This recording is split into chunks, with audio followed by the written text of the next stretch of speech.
you're on the spot with Mande Wilkes. Welcome to On the Spot. I'm Mande Wilkes. Merry Christmas to everybody watching out there. Thank you for turning me on this morning. Right now, in honor of the holidays, we're having a religious roundtable on the show. It's a two-part special. The first part airs today, and the second part airs a week from today on New Year's Day. Now, this religious roundtable is going to include several area religious leaders. We're all going to have a discussion and a conversation about the role of government in politics and the role of faith in politics, and you know, what faith and government have in common, and where they are a good match and where they may not be such a good match. This is a huge issue right now as we get into this presidential election. South Carolina's primary, of course, for the presidential election is January 21st, in just a couple of weeks. So religion is a central part of politics today, and also this country was founded on religious freedom from religious persecution, freedom of religion.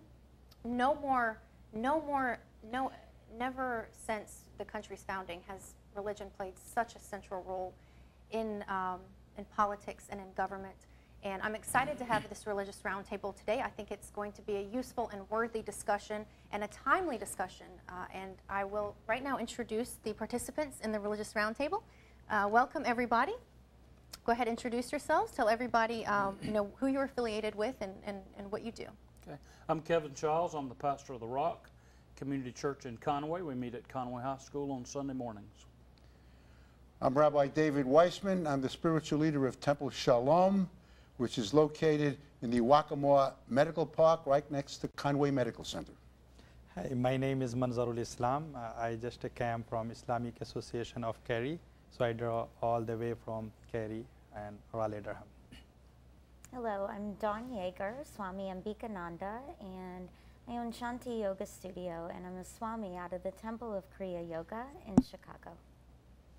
Welcome, everybody. You've just met all the guests participating in this religious roundtable, and we will get started. All right, first thing I want to talk about is we're smack dab in the middle of Hanukkah.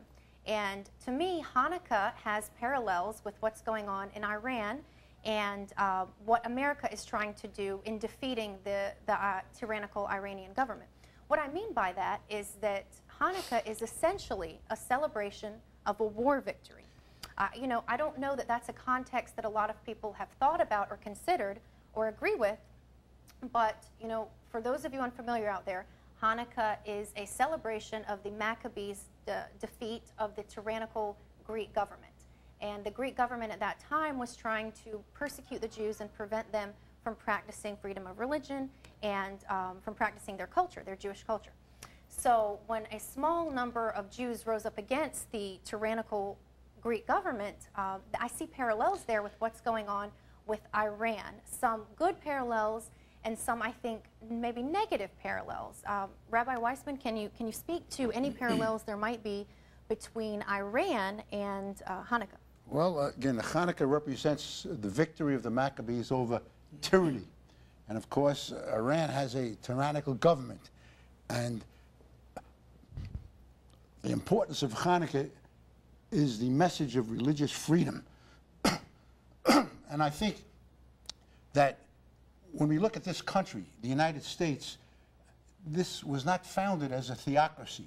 The United States was founded based upon the principle of religious freedom.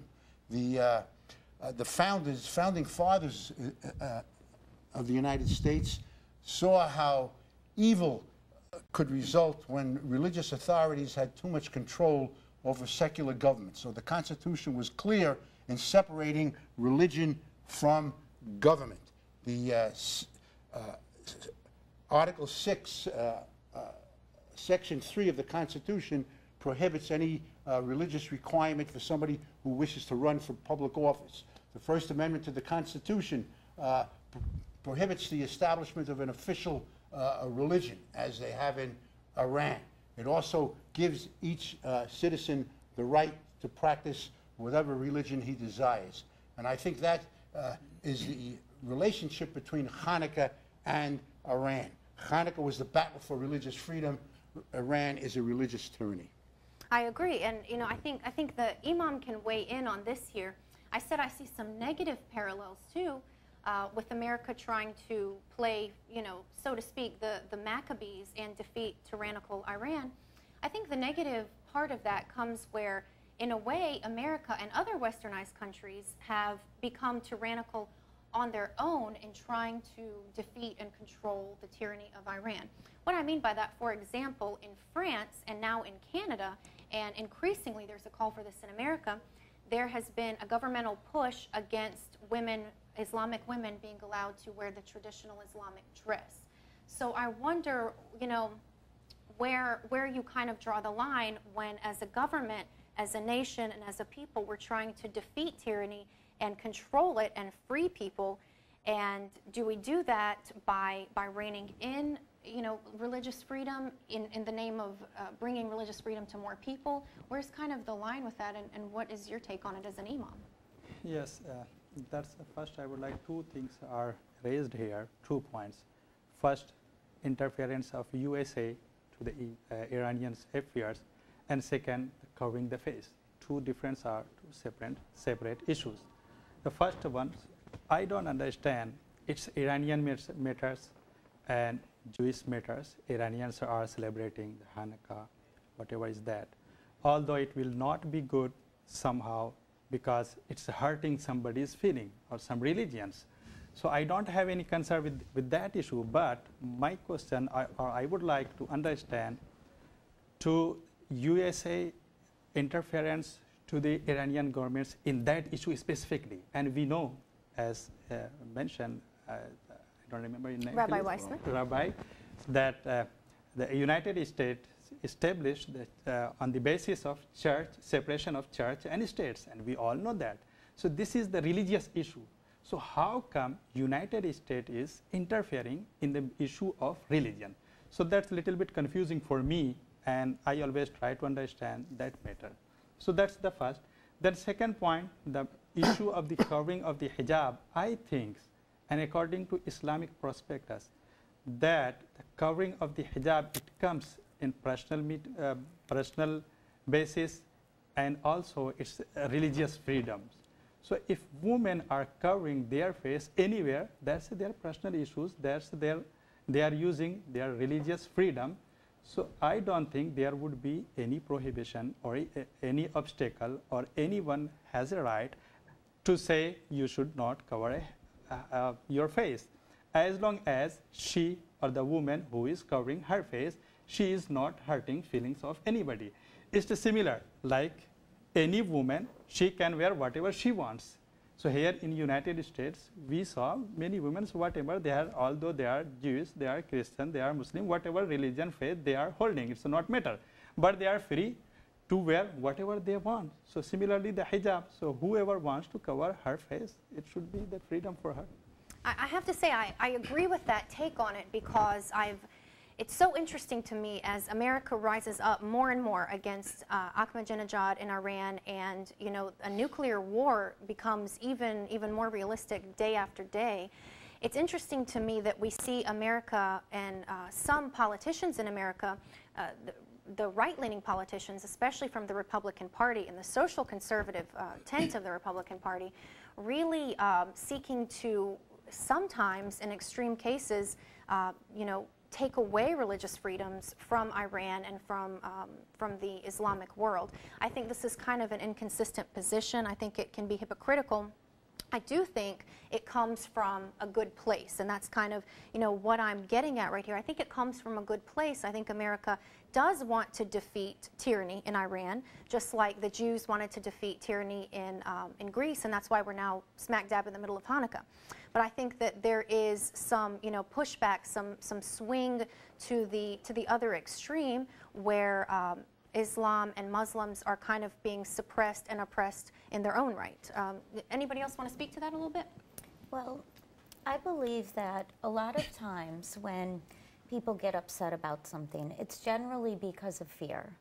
I don't believe that people are out to get each other by their natural instinct. I don't believe we want to hurt each other by our natural instinct. But I do believe that a lot of our problems are fear-based. I think the most important thing to do when you feel fear, when you feel these anxieties, when you see things that are different, to look at that as an opportunity to learn about other cultures, to learn about each other. I agree. And you know, there's a reality show now. I've only seen one episode. It's called All American Muslim. Have you seen that? Yes. All American No, I Muslim? don't. You've seen that, Dawn? Yes. It's an interesting show. The episode I saw, something interesting about it, Dawn is saying, you know, we should learn from those things we don't know, and you know, teach ourselves so that we're not acting out of fear, so that we're acting out of a place of, you know, reality. What's interesting about that show, Lowe's, the home store, Lowe's has pulled advertising from that show because some far-right Christian groups who contribute to political campaigns put pressure on the network, I think it's TLC that broadcasts the show, to take the show off the air and to stop advertisers from advertising. So Lowe's kind of caved to that pressure and pulled advertising from a show that I think is doing exactly, you know, what we're saying should be done, and learning about religion and culture that aren't necessarily, you know, we don't know that much about. So I agree with that. Did you have anything? If we get back to Iran for a moment, I think our concern with Iran, and I hadn't thought about the comparison with Hanukkah, I'm not sure it's directly aimed at influencing how they practice religion. I think more so it's two things. One, they threaten one of our allies in Israel. And second, their leadership is crazy. They're a threat. So he used the word United States interfering with the way Iran runs its own nation, and I get that. And I hear that from Ron Paul a lot in the debates. Why would we interfere? Well, I'm not for unnecessary war, but we interfere if we're threatened in a real way. And if they're on the brink of having nuclear weapons ready, that has a lot, in my mind, has a lot less to do with religion and a lot more to do with, is that region and are we safe because of them? You bring up Israel, and I think there is nothing more central to politics right now and the elections going on right now than Israel. I mean, you know, you can't listen to a debate without at least a quarter of the debate being centered somehow on Israel and on the safety and security of Israel and America's role in that. I think that's a hugely debated topic. You mentioned Ron Paul having huge support, saying, you know, we should not just defend Israel no matter what. And continue to police the world. And continue to police the world, exactly. I personally agree with that. As an Israeli citizen and a Jewish person myself, I hope only for the success and security of Israel, but I have to wonder, you know, where does it stop? Where does America, who gave America the right to police the world and to say that, you know, somebody seems to be a threat? I look at it like this, and I'm curious, you know, what if you guys think this is out of context or it has parallels or what. I look at it like this. If somebody is walking toward me on the street and I feel threatened, let's say it's a black man walking toward me on the street late at night and I feel threatened, but he doesn't do anything threatening to me, it's just my perception of him. I would not be within the law to take any kind of violent action against him just because I perceive a threat. I could not preemptively take an action, a violent action, just because I have the perception of threat. That's, to me, that has parallels with what's going on with Iran and Israel and, you know, the Palestinian-Israel conflict, the Arab-Israel conflict, is that I'm not sure there's any more than just the perception of threat right now, yet so much of American policy and so much of American government is based on this, you know, real alliance with Israel. Where I agree with you, I think, is if the threat is contrived, if there's another agenda in play. But as I mentioned earlier, if the leaders themselves have said, our goal is for Israel to no longer exist, and they're a long-term historical ally, then it's worth, you know, we haven't declared war, and I hope we don't. But if they're a threat to obliterate the nation of Israel, and worse, then I think the possibility of deterrence, including war, need to be on the table. And sometimes and you think the threat of war is a deterrent. And remember, Iran is not only a threat to Israel. Iran is sponsoring international terrorism. there are charges that Iran had hired someone to assassinate the Saudi ambassador to the United States. Many of the Arab countries are quite afraid of Iran. So Iran is a threat to Israel, no question about it. Ahmadinejad says he wants to wipe Israel off the map. But Iran is also a source of instability, not only in the Middle East, but throughout the world, and a sponsor of terrorism. And I also think that Iran is a highly undemocratic country. You know, we have to judge a country not just by how it treats the majority religion, but how it treats minorities. That's how we determine the merit of a country. How does it treat people who are in the minority, people whose views are not too popular? And I think in that respect, Iran gets a failing grade. Absolutely, but you know, you mentioned America being a democracy and Iran not being a democracy. I don't disagree with that, but I have to say part of the cornerstone of America's democratic roots is that we have this, as you brought up, separation of religion and politics. And I'm just not quite sure how that constitutional doctrine fits in with this, you know, we're with Israel against all odds kind of thing, because to me that is prioritizing the Christian idea of Israel as a God-given Jewish state. I mean, that's a Christian idea. That's not something that everyone or every Christian or every non-Christian agrees with. So sometimes I just wonder if America's, you know, alliance with Israel, no matter what, flies in the face of democracy and of, you know, our constitutional requirement that religion is separate. I don't think the alliance of the United States with Israel has anything to do with religion. Israel is our ally in the Middle East.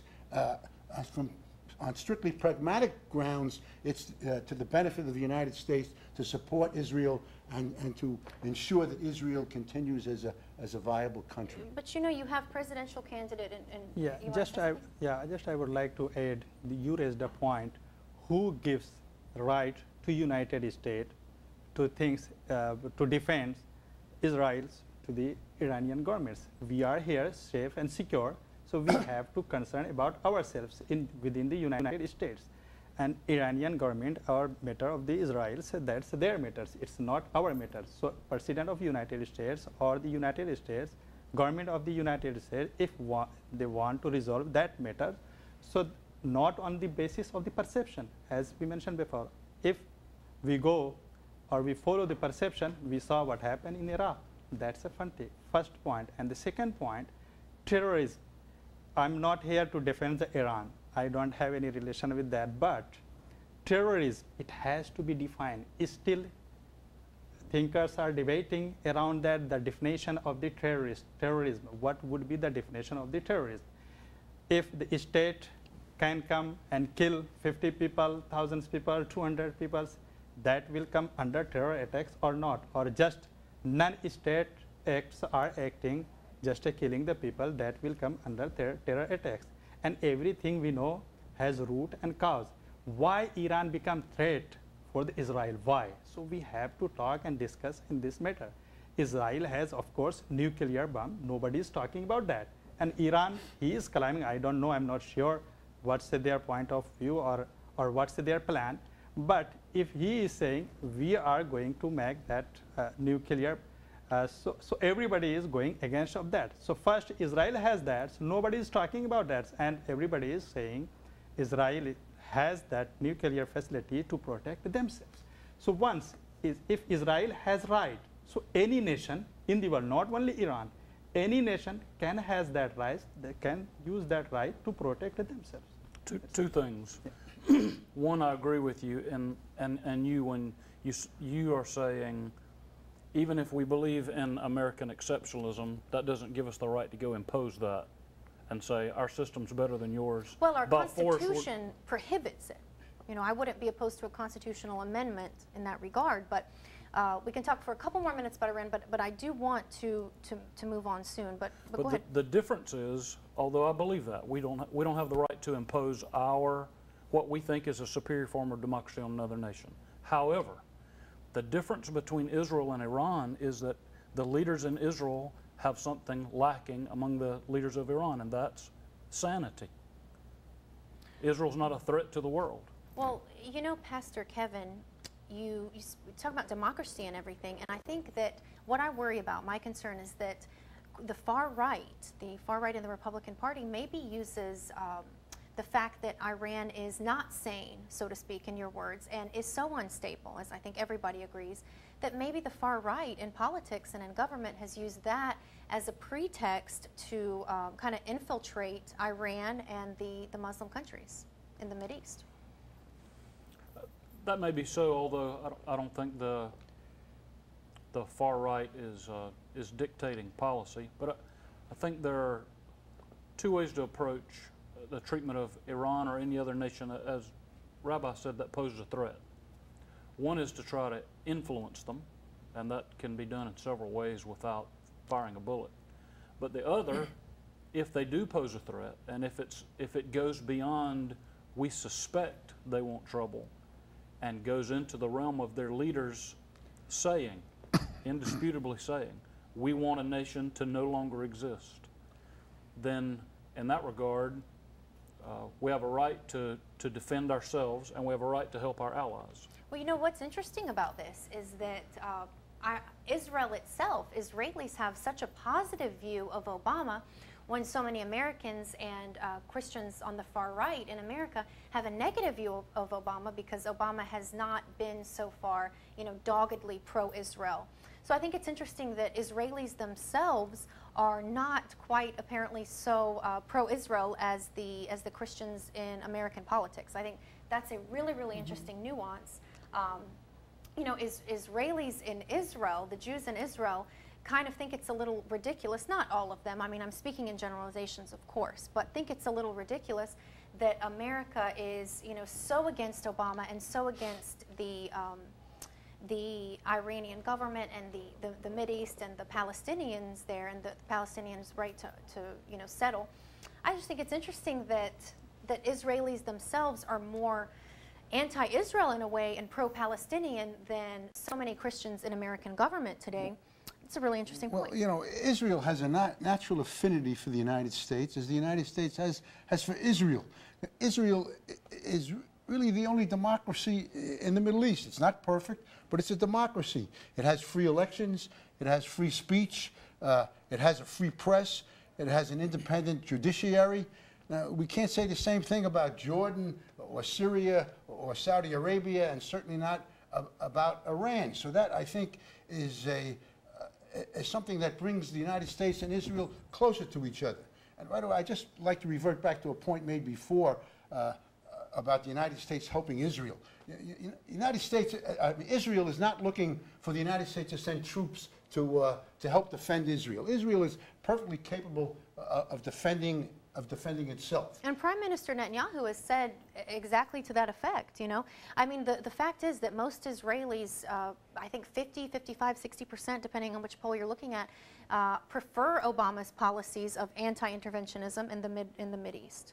And so I think you're exactly right. The Israelis and Netanyahu in particular has said, we don't need America's interventionism. We don't need that. We need the opportunity to make our own judgment calls, which I think America has gotten in the way of in the recent past. Okay, well, the Israeli government does not want the United States to negotiate for it. It wants to be able to negotiate with the Palestinians for itself. And when you have a presidential candidate like Newt Gingrich said a couple of weeks ago that the Palestinians are, I think he said, a made-up people, that really, and Netanyahu even agreed, I believe, that compromised Israel's ability to negotiate with other Mideast countries, and that's a serious point that I think cannot be minimized and cannot be downplayed. In helping, America has to be very careful that in trying to help Israel and the Israelis and the Jews, that America is not hurting them more than they're helping them, which I think can be a real threat. Does anybody want to speak to that at all?